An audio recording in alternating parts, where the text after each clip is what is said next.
Wait a minute, y'all. Comment, like, and share, and comment. Comment, like, and share, and Your comment. boy done switched up on you. Comment, like, and share, and comment. Comment, like, and share, and comment. Comment, like, A and lying to share, me. and comment. And I know you lying. Comment, like, and share, and comment. Period.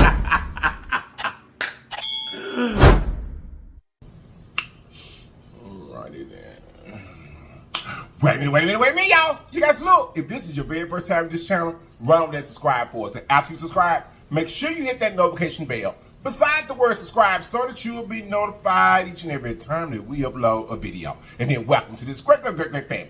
Not your part, but there's some things that we do. And we do them every day because they help us grow. Those things are comment, like a share, and go on, take for the team. Comment, like a share, and go on, take for the team. Comment, like a share, and don't forget to comment, like a share. Comment, like a share. Comment, like a share. Don't forget to comment, like a share. Comment, like a share. Comment, like a share. Don't forget to. Don't forget to comment, like a share. Okay, you gotta check that out. We're gonna go ahead and pray. We're gonna get to the goodness. Here we go. Hey, man, how y'all doing today? How y'all doing today? How y'all doing today? You guys, over here to the side.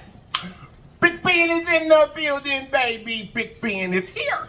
Big Ben is here to help us out, cause baby, we got Sunday dinner and we finna get to eat. My mouth is watering. Big Ben has nothing in him but nice cold H2O. Let's see if it's nice refreshing.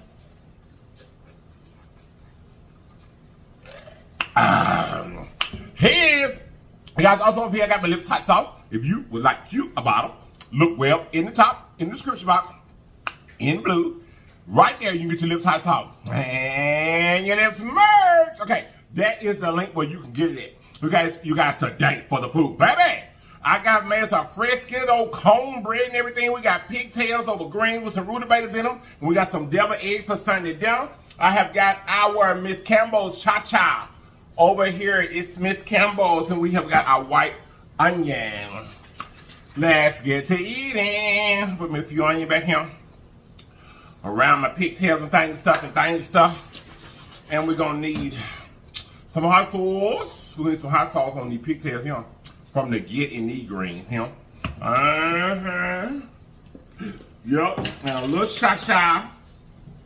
A little cha-cha, just a little to begin with. Because I really don't like cha-cha well in my greens. But I got that taste in my mouth tonight. Alright, let's get it, y'all. Let's get it. We got some greens and cornbread for Sunday dinner. There you go. There you first bite.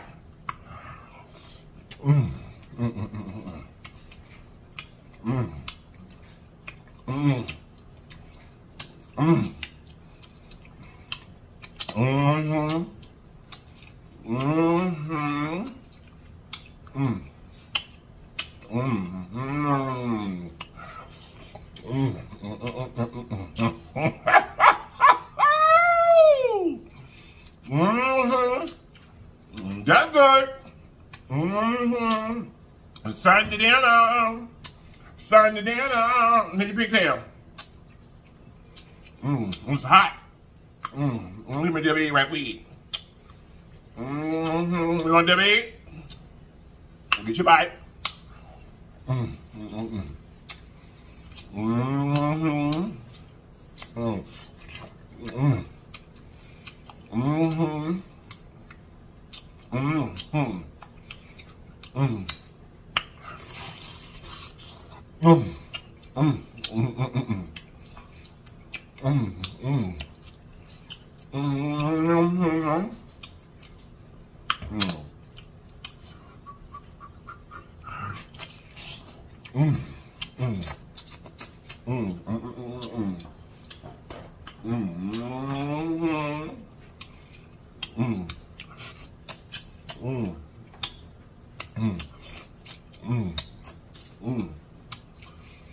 Woo!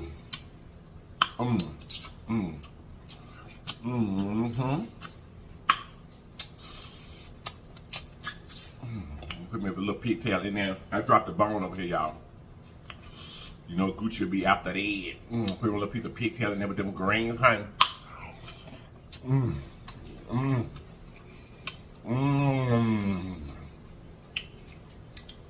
Y'all, this is good. It's good. So, what are y'all having for Sunday dinner? Let's y'all get up. This morning, get your stoves turned on and things, stuff and everything. Also, y'all, I'm gonna tell y'all something too. First off,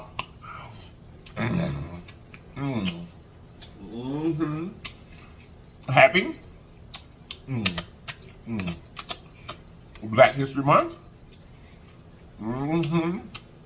Happy Black History Month. Yes, sir. Yes, sir. Yes, sir. Y'all, this time for Black History, we may do a few traditional shows, you know, like we normally do.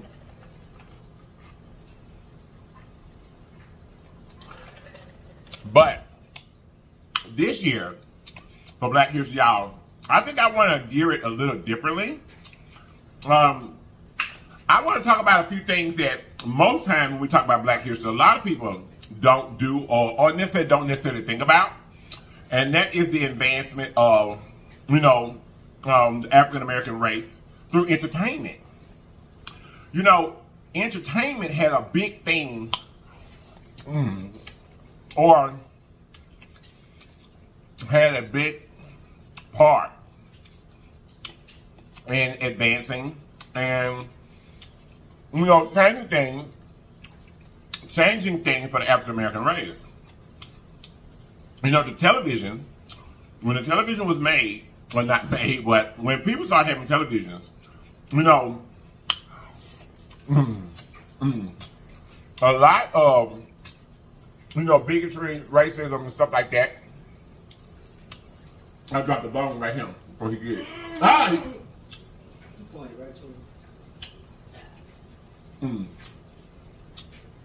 Gucci got the bone.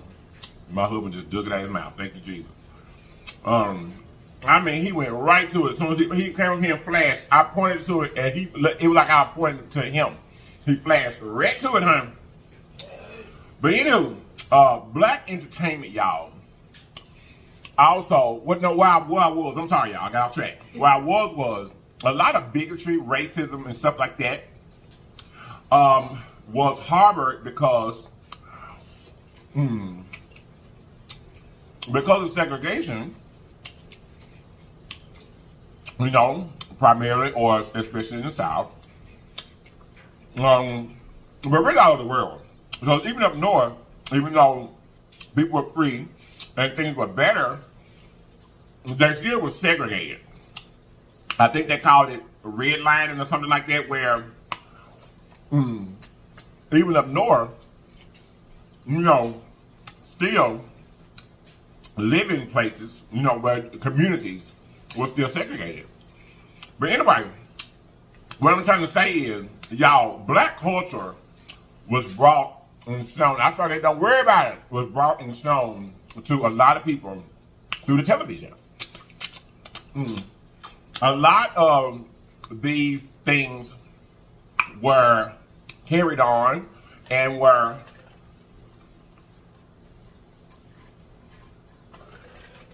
enforced, believable by generations to come, because they had never seen Black people or had never been around them. They had never had encounters with African American people because everything was segregated. You know what I mean? Schools were segregated. You know, the only time that they would see African American people sometimes, you know, maybe in passing, and all they got to hear was the negative, racist, biased, bigoted things that their parents or grandparents had told them. So, just right off the top of my head, I can think about how diverse and how, you know, calculated that the earlier on TV shows were, you know, to not only represent, it did two things in two different ways. For one, it gave African Americans some type of pride because now they see people like them being represented on the TV screen. You know what I mean? I can remember some of the earliest ones, you know. Sammy Davis Jr., Willie McDonald. I don't know if I'm going to go quite that far back, like, well, yeah. But it instills some pride in African Americans because now we see people like us represented on the TV screen in our living room. You know, that was big things. You know, Sydney, you know, even though, you know, he wasn't quite what, well, I have read in the history books that he wasn't as, let's say, what's the right way to say this? As accepted, as a symbol of pride as he probably should have been. Because, you know, advancement and accomplishment for our race was just that what it was. You know what I mean? So, but I'm going to go back and touch on them earlier shows. Like right now at this very moment, it's on pause on the TV. I'm watching What's Happening Now. Hey, Raj and Rerun and Dwayne and Shirley. Hey, look. I just started it. D ain't even came into the picture yet. You know the sister? I'm gonna go back this month and I'm gonna watch a lot of stuff like that. But what I was trying to say is it was calculated and it was smart the way that they done things. Just like I'm gonna tell you two shows that contrast each other. They were both brilliant shows and represented two different sides of the African American race at the same time on television. Good Times. Prime example. Good Times was a show. I know most of y'all probably didn't see it. I hope you have because it's a great show. But it was about an African American family working hard to make it in the ghetto. You know, I think that show was based in Chicago, I think. I think so. But that's what it represented. You know, hard-working, honest, people, black African American people, being represented on TV. You know, with the struggles of life that they were going through. You know, now. As far as African American people, it's like, wow. You know, if they were in that state, bam, I'm being represented on the television. You know? Secondly, there also should have instilled a sense of pride in them as well if they were in that situation because they were honest people. They were honest, hard-working people. You know what I'm saying? So it was also a note to if things may be bad, we may not have all the money in the world, you know. However, we can be honest people. We can do the right things. We can raise our children with values. We can work hard, and we can make it, even though we're in the ghetto. You know what I mean?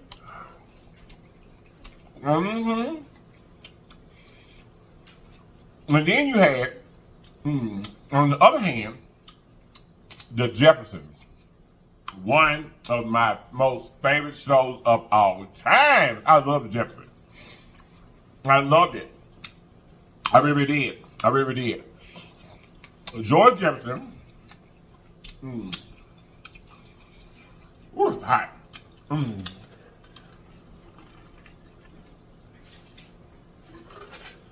Translated, George Jefferson translated a total different side African American during those times as well.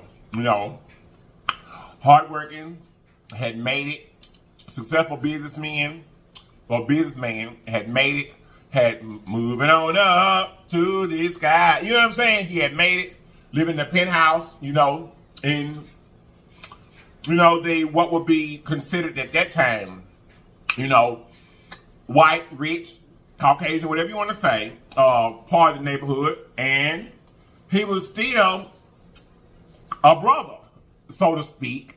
You know, bigoted, still, I mean, they didn't pull no punches as to how he responded to and how he, you know, because George Jefferson was a racist. Hey, he was. He was racist. So, it showed the aspect of African Americans that you can make it. You can move on up like George Weezy. You know what I mean? And it also showed a side of African Americans that needed to be showed on TV. That we as African Americans, as a whole, the same hatred and bigotry that had been forced, so to speak, into our hearts because of what had been done to us for hundreds of years, or done to our people for hundreds of years, that same hatred for another race and bigotry and racism was within us as well. So, I mean, I just think about the shows that came on, y'all. You know, that helped us come through and also helped other races realize that we're just people, just like you are. You know, there's nothing about us to be afraid of. That we're just human beings and people, just like you are. So that's what I think I want to gear our Black History this year on the show, on our show, geared toward Black entertainment. You know what I mean? Excuse me, y'all. Because it had just as much impact on the advancement of African Americans as anything else. Understanding, a lot of people make mistakes, what you would call a fool's mistake. Because their naivety, they don't understand something. And things that people don't understand, most of the time they're afraid of. You know, they try to suppress, they try to make a difference, they try to, you know, it's a bad thing or it's something to be frightened of. You know what I mean? Because of the stories and the narrative that had been spent about African American people up until that time. Y'all, we going back. Sanford and Son.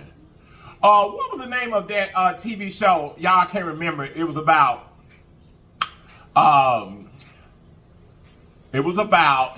church.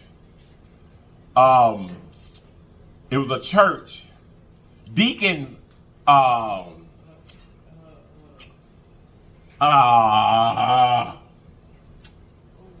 I cannot remember what the name of it was, but it was about a church. And Sharon Hemsley, he was on there too. Deacon Fry. What was the name of that show, y'all? It's one word. I done forgot, y'all, but I'm going back. I'm going back there. Like, for real, I'm going back there, y'all.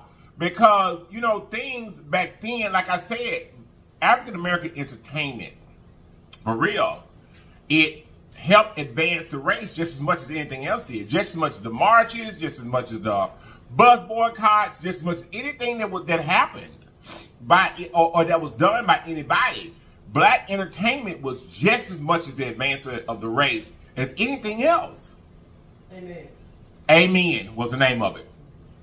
That was the name of it. I'm going back. For real. Sanford and Son. Y'all, these were all great movies. So if I'm not mistaken, besides Sidney Poitier, I don't know a chronological order, but I do know that Sammy Davis Jr. was one of them way, way back there that first represented us, African Americans, on the big screen. He was. Then, of course, coming along, you know, the Cosbys came. Bill Cosby, you know, was probably one of the first leading actors or that had a major role in movies, you know what I'm saying, coming along those days, too. You know, you got the Cosby Show, you got Living Single. Oh, hey, glory! Baby, those shows back then were a focal point of, you know, showing America or showing people once the TV screen was in their living room, things about the African American culture. They were. Of course, we can't leave out some of the singers. You know, we can't leave out Diane Ross. Diana Ross. We can't leave out her. We can't leave out Whitney Houston's cousin, auntie, Dionne Warwick. We can't leave out, you know, a lot of those people back there. We can't leave them out. Patti LaBelle. You know, we can't leave Nicole. What's the girl name? Natalie Cole. Nat King Cole. You know, BB King. I mean, you know what I'm saying? We cannot leave out black entertainment, y'all. There's no way possible that the African-American race could have advanced the way that they did without black entertainment. It's just no way. You know, back in the jazz clubs and, you know, so that's what we're going to do our Black History Month on this month. We still may do a few here and there because I think last year we ended up missing and didn't get to one particularly that I know that I wanted to do. But black entertainment, African-American entertainment, baby, it did just as much for the advancement of the race as anything else did. It really did. It really, really did. There is something else that I also want to do this year, and I always say this every year. My brain be overloaded with things I want to talk about.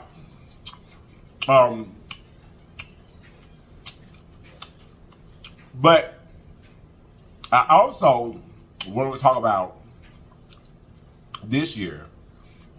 I want to talk about some of the events as well that happened.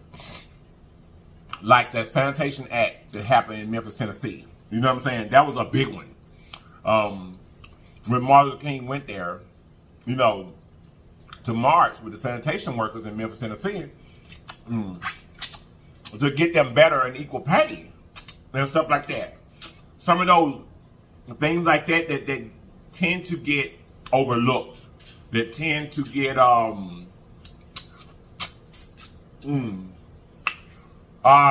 overshadowed by bigger things. You know, there's a few things about the advancement of us or about black history that a lot of people don't know. Just like a lot of people don't know that the legendary, the most well-known thing about Martin Luther King is the I Have a Dream speech. A lot of people don't know that that wasn't even the speech that he was supposed to have that day. That wasn't the speech that he was supposed to have. That is not what he had written down on a piece of paper that he was supposed to say that day. It wasn't. It wasn't. That just came off the top of his head that I had a dream speech. That ain't what he was supposed to speak about that day. It wasn't. A lot of people don't know that. Well, if you do your research, you'll find out that I Had a Dream speech was not what he had prepared and told the government that he was going to do that day. It was not. I mean, that just speaks to how passionate and how brilliant of a mind he was at that time. That speech is still known and still inspires African American people to this very day. And that was just, he just shot that from the hip. A lot of people don't know that kind of stuff. You know, last year we also, like I was telling you, one specifically, Frederick Douglass. We didn't get to talk about him last year. For whatever reason I had going on. But Frederick Douglass is a giant when it comes to the movement of civil rights. You know, he wasn't back there, he was back there fighting against slavery, but once he got away himself and got free, or pseudo freedom, as they say,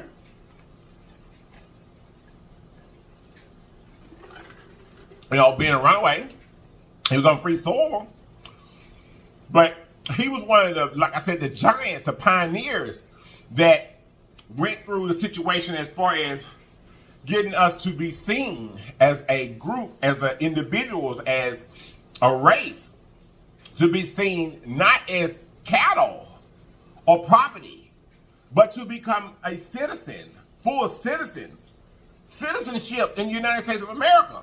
At that time, they wasn't studying that. They said we as African Americans were 3/4 of a person. And they only counted us to be 3/4 because they wanted more representation in the Union. Before Frederick Douglass, we were thought as cattle, 3/4 of a person, less than human. Yeah, for real. Y'all, Black History Month, Black History period, is so deep. It's so inbred in the fabric of this country. It is so interesting once you get into it. I mean, these people fought, endangered their lives, did things by leaps and bounds for the advancement of African Americans. Y'all, Black history is really interesting. It's really fun once you get into it. But anyway, I'm gonna get up out of here. So I can get back to watching Good Time. No, I'm not watching Good Time. Rerun and Rod. What's happening now? You know, in the diner. But anyway, y'all, I love y'all. I love you. I love you. I love you. Like, as always, I tell you every year, y'all get to looking into some of the Black history yourself. Because you need to know it in order to, the whole time I'm sitting here doing this video, every once in a while I look over there and Pooh Stank is looking at me in my face. These are the type of things that in our homes, I mean, I'm not talking about just Black homes, African-American homes, especially African-American homes, because we need to know our history. But what I'm saying is that all homes need to know Black history. Because Black history is American history. It is. It just is what it is. There is no America for what it is today without African Americans. Period. So, with that being said, I hope you guys have enjoyed. I really do. I hope that your Sunday dinner was marvelous. Mine was. I love you guys so much. I truly do, and I'm finna get up out of here, okay? To my new legend, thank you guys so much for being here. We truly appreciate each and every one of you because you didn't have to be here. You could have chose to be with us in the world, but you chose to be right here with us, and we love you for it. To my existing legend, round and round we go, hey, round and round we go. I love you guys so much. And I'm going to see you guys next time, okay? Oh, wait a minute, y'all. You guys look, always remember that there's always more than one way home. All you still have to do is get there. So get there, people. Get there. I love you all. And I'm going to see you guys next time. And if you're not to watch me next time, you have lied to me. And I know you lied. Period. Bye-bye. Woo! Y'all want to know something that is really exciting to me? Is that we all, as people, we're talking about Black History Month right now, so let's just speak about African Americans. We all, as people, have the potential and have the, if you're living, definitely have the opportunity not to only be speaking of Black history, but to make Black history. We really do. Can you all think about, I'm going to tell you something that hits my mind a lot when I think about, you know, Black people accomplishing things and da-da-da-da, this, that, and the third. Y'all, there is literally Black history being made today. Whether you know it or not, Black history is being made still yet today. Because now remember, 40, 50 years from now, we're going to be the history. We are. And just right off the top of my head, just to come to mind, I'm going to tell you something, even with social media, which I know there's far many that could be written about, that could be in the history books or whatever. But I'm going to tell you a prime example of someone that is making history, that I guarantee you, most of you, if not all of you, know about. Like B.U.L.L.S. B.U.L.L.'s life. She came on a platform eating some food and became a millionaire, multi-millionaire. Just from doing what I'm sitting here doing right now, talking to you, eating food. Y'all, that is something, and if you look at her career, she's moving further and further and further into success. 40, 50 years from now, not knowing what the rest of her lifespan would be, B.U.L.L.'s life could very well be a part of Black history. You know what I mean? That's the exciting part about life. That's the reason why you need to be educated and know and learn what the advancement of proving, just like Barack Obama, proving that our race was given the right opportunity, especially if we got the right capital back, and just like everybody else in the world, we can accomplish and do anything in the world that any other race, any other person can do. That's all that all our forefathers and ancestors, that's all they were trying to say. Give us the opportunity. We'll do what we're supposed to do. You know? For real. I mean, there's also a few other things on a not necessarily darker note, but there are a few other things that as African Americans, I think that we all need to know. Just like how we have been attacked in the drug trade. When we didn't have no ships and boats and things and stuff to bring no drugs here. We didn't have it. But our communities was the one that was beat down by it. When mass incarceration came through, it was our communities that was stricken, strategically stricken, and our people were the one who was locked up strategically because of mass incarceration. Because, you know, these type of things. The type of things like back in Ronald Reagan and the early first Bush days and stuff like that, where they cut welfare and da-da-da-da, because they said that it was making the, you know, impoverished areas, black people, you know. Now, there is a lady that I'm going to have to look up and talk to y'all about, y'all may not know about. Because it was a lady, baby, that used welfare, hey, baby, and got rich. I think it was Ronald Reagan that got on TV and said something about there was a lady that was on welfare that had 83 names, 42 addresses, and da-da-da-da-da-da, and had got, you know, they really don't know how much money she really got that she scammed out of the government. We may talk about that later, too. But the essence of what I want to tell you about is that they stricken and cut those programs and definitely hurt and set up generational, instead of, you know how people talk about, I want to create generational wealth? The things that they done in those days, they created generational poverty. That's what they done. But they made it seem like they were doing it in the name of to make America great. And it was seen as if like these things were being done, or that it was portrayed that welfare was something that was a crutch for African Americans. But if you go back and look in history, it has always been, there were always more Caucasians and other nationalities, or whatever you want to say, races. It was more so them. They were the ones that were benefiting more of these welfare programs and government monies and stuff than we were. That's the truth. You got to go back and look at your history to figure it out, but it is the truth. We're going to talk about some of them things this morning, okay? I love you guys so much. I truth you do. I done say everything I'm supposed to say. I just need to get up out of here. Bye. I hope you're saying the dinner was good. See you next time. Mwah. Sounding like a fairy.